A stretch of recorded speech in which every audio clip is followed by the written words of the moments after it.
Jeg finner frem mobilen min for å vise Diseth noen klipp fra intervjuet med Jørgen Lorentzen.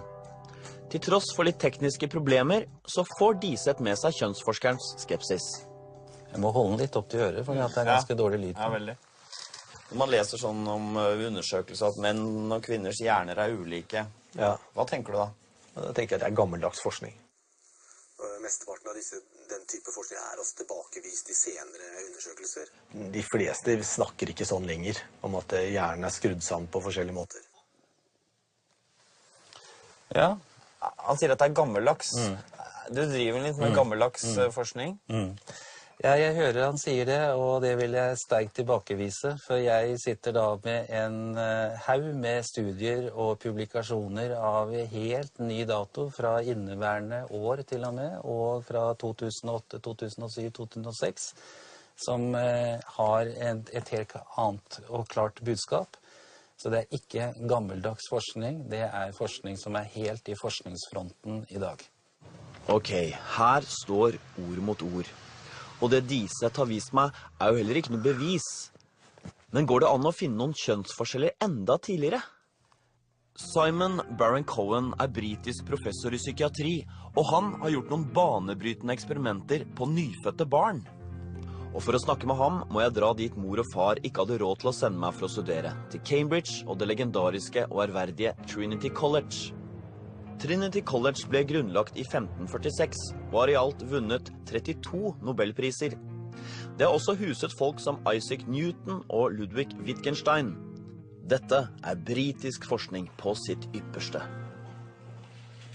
Excuse me, is this Trinity College? Yes. Here we are. Det går inn inngang til småfolket. Oi, oi, oi. Det er fint da, men jeg synes det er finere på Blindern. Simon Baron-Cohen, han er ekspert på autisme. Men i den forbindelse så er han også kommet over noen viktige forskjeller på gutter og jenter fra fødselen av. Det som er litt ekstra gøy for meg med professor Simon Baron-Cohen, er at han er fetteren til Sasha Baron-Cohen, som spiller Borat og Ali G. Og Bruno. I'm Bruno. Det er en meget talentfull familie, både god innenfor komedie og vitenskap. Hello. Hi. Nice to meet you. Hi, Simon Baron-Cohen. Harold. Hi. Okay. Good. Yeah, sure. Sorry to keep you waiting. No problem. Right. Jeg oppdager fort at Simon Baron-Cohen ikke har lært så mye om TV av fetteren sin. And do I look at you? Is that right?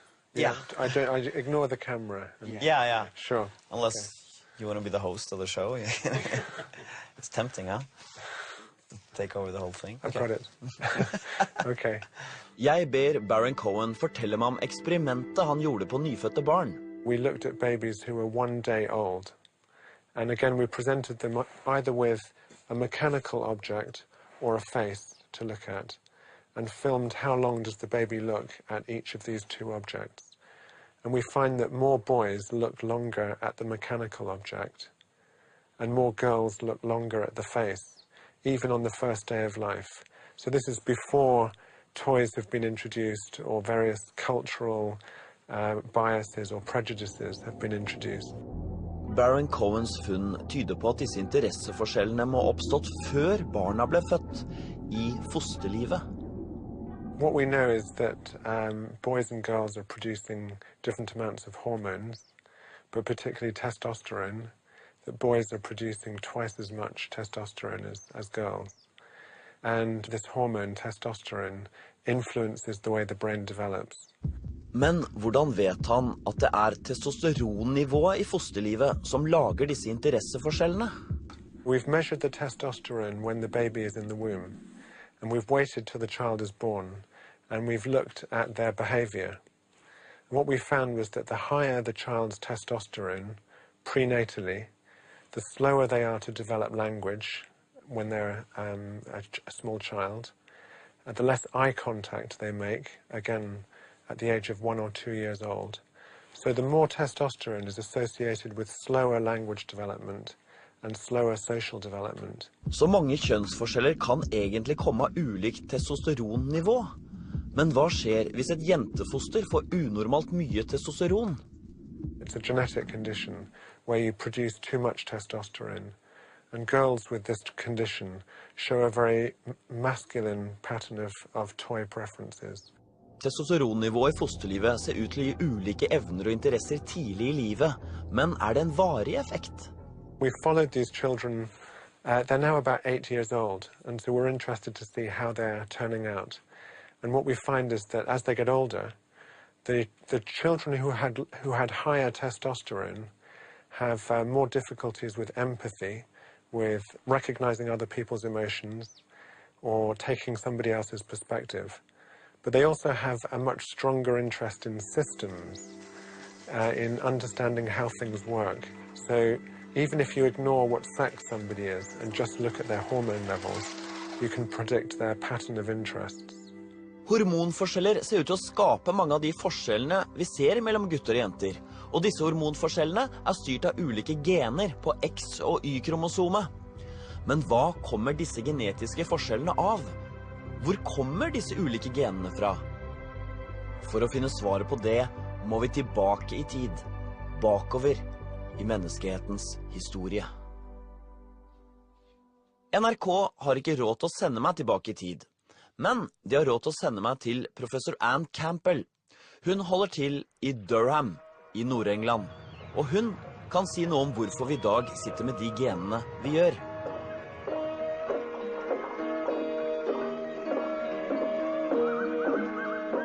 Anne Campbell evolusjonspsykolog og forsker på hvordan ikke bare vår kropp, men også vår psykologi preget av hundretusenvis av år med evolusjon. Hello! How'd you do? Hi, Harold. I'm Harold, yeah. I've been eating garlic, so if I get too close, just slap me in the face. Scream. Yeah, I'll scream. Som den forskeren hun har hun gjort sin research og funnet ut hva jeg egentlig jobber med. So is it hard not to be funny? No. Do you just go into a different frame of mind and just absolutely. I'm in my nun? I mean, are there any comedians that are funny all the time? I hope not. No. Anne Campbell forstår mennesket ut fra Darwins teori om at våre egenskaper et resultat av en lang utsilingsprosess. The key to all this is how many descendants you leave behind you. And any traits that increase the number of descendants you leave behind you will tend to stay in the gene pool. And so that's what's selecting in particular traits, both in males and in females. Så hvorfor har evolusjonen gjort kvinner og menn forskjellige? If women are generally the ones that give birth, that lactate, that raise children, it would be very surprising if there wasn't some kind of psychological orchestration that helped women achieve those tasks and made those kinds of tasks particularly pleasurable to women. So things like empathy in women, things like avoiding dangerous confrontations where you may be hurt or injured, things like avoiding social exclusion, being pushed out of the group, all of those are good things. All of those mean that you are more likely to survive and to reproduce and to leave children who themselves also reproduce. Og ifølge Campbell det sannsynligvis også derfor dagens kvinner mer orientert mot andre mennesker enn det menn We know from many psychology studies, one of the biggest sex differences is that if you put people under stress, for example, if you say to them, in about half an hour, we're going to be giving you some quite painful electric shocks, and we're getting all the equipment ready, so you'll have to wait. Would you like to wait by yourself, or would you like to wait with someone else? Women will choose to be with other people. Men typically under stress choose to be alone. They don't want to be with others. Menn og kvinner I 2010 fortsatt preget av gener som ble utviklet for hundretusenvis av år siden. That's why women have entered nursing, medicine, social work, teaching. All these kind of areas are areas of cooperative exchange where women seem to feel most at home, most comfortable. I mean, of course, there are big overlaps between the sexes, huge overlaps. There are women that are extremely gifted at engineering, physics, chemistry, and so on. But in a sense, that's less typical, I would say, of female interests than it is of male interests. Jeg tenker at evolusjonen sikkert viktig, men kan ikke dagens kjønnsforskjeller likevel best forklares med at vi behandler gutter og jenter forskjellig fra dag 1? Now, we know that sex differences in some areas are really quite large. So I just find it hard to believe that a very, very subtle difference in the tone of voice you use or how long you make eye contact or something like that could really have such a profound effect on the interests and activities and preferences that children show. Det på tide å oppsummere litt. Kan vanlige folk likevel ha rett I at det noen medfødte biologiske grunner til at gutter og jenter har forskjellige interesser? Jeg synes det en del ting som peker I den retning. Men hvis det sånn at kjønnsforskjellene ligger I genene og I hormonene, hvorfor det da sånn at jenter I mindre likestilte land har mer lyst til å lære om tekniske ting enn jenter I Norge? It's an interesting thing, but the more you free people in society, the more you open opportunities for people to do anything they want, the more likely it is that any kind of genetic predisposition they have will be able to express itself. In the gender egalitarian countries like Norway, you really are free to follow your inclinations. You know, in a poor country, you're probably worried just about getting a job. You just want a job. And if it's computers that are going to get you that job in India, for example, you'll go for it, even if you're a woman. But, you know, in gender egalitarian countries, North America and Europe, I think people feel freer just to pursue what they're truly interested in. And my point is, men and women are interested in somewhat different things. Kanskje dette løsningen på likestillingsparadokset? I et fritt og likestilt samfunn vil menn og kvinner bli ulike fordi de får anledning til å dyrke sine særegne interesser. Før jeg drar hjem igjen til Norge, lurer jeg på hvordan Anne Campbell vil reagere på kjønnsforsker Jørgen Lorentzens teorier. Så forskjellen mellom gutter og jenter egentlig bare kjønnsorganet. Altså, alt som ikke har med det reproduktive systemet å gjøre, for å si det sånn da. Det er ikke bare den der nede. Alt utenom det, nei, altså bryster og hår og høyde og muskelmasse og en del andre ting, ikke sant? Men alt utenom det da, ingen forskjell. Følelser. Emosjonalitet, ja. Følelser. Interesser. Intelligens, altså kapasitet. Likt. Ja, I utgangspunktet likt, ja. Amazing. Amazing? Absolutely amazing. I'm astonished that someone could say that. I guess the question I would pose is, where do bodily differences come from? Where do the differences between men and women's reproductive systems come from? Evolution, I'm sure, would be the answer that most social scientists would give. And what orchestrates those bodily differences? What is responsible for the production of hormones and peptides that keep everything going? The human brain, mostly, yes, through feedback systems. It seems to me quite extraordinary that you could imagine that evolution has operated on the reproductive systems and has had absolutely no effect at all on our brain, the single most expensive organ that we have in the body. Thank you very much. This was very, very, very interesting. Maybe we're going to show some of these clips to Norwegian researchers. And get them to react. Yeah, yes, exactly. Yes, in an endless... an endless cycle of reflection. Oh, they'll go mad. Some of the things are they'll go absolutely crazy. Det de engelske forskerne sier jo åpenbart veldig på kollisjonskurs med det de norske kjønnsforskerne påstår.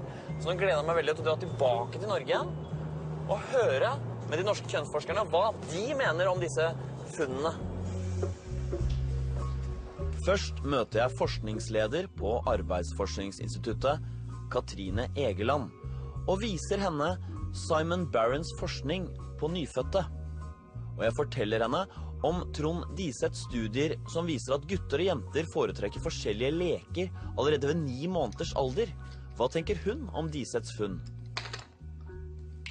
Jeg tenker at når han observerer dette her, så ser han det han litt ute etter det. Han ute etter at det kjønnsforskjeller og at de medfødt. Ok, så han finner det han leter etter på en måte? Ja, det tror jeg han gjør. Jeg synes det interessant å se hvor mye energi man kan bruke på å prøve å forklare for eksempel sånn som kjønnsforskjeller biologisk.